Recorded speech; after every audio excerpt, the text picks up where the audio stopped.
Today I'm making saag using broccoli, spinach, and a little arugula.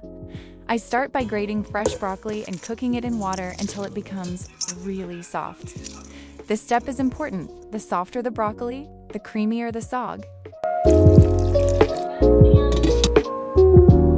Once the broccoli is cooked, I add arugula leaves and smooth spinach puree. I let everything cook together for a few minutes so the flavors start blending.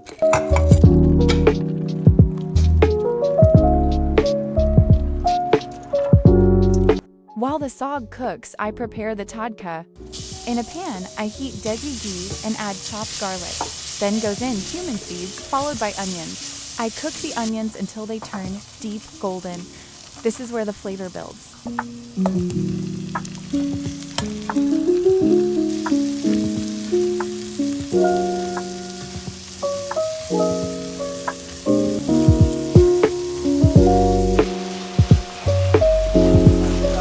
Next, I add chopped tomatoes, turmeric, garam masala, and salt.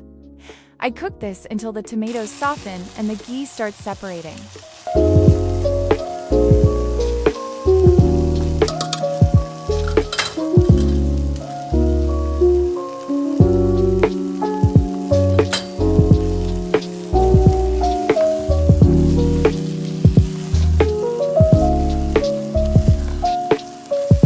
Now comes the traditional touch.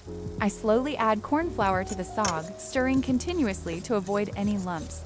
This gives the saag that thick, rustic texture, just like Makki-style saag. I let it simmer gently on low heat.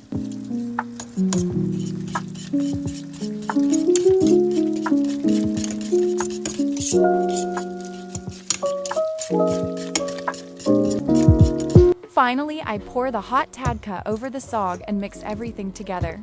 I let it simmer for a few more minutes so all the flavors come together beautifully.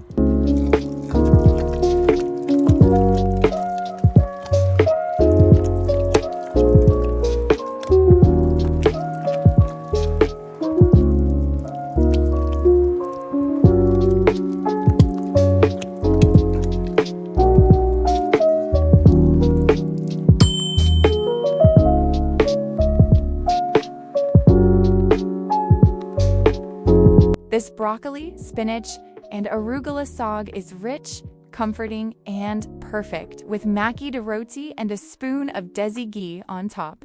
If you enjoyed cooking along with me, make sure to like, share, and subscribe for more recipes. Until next time, happy cooking!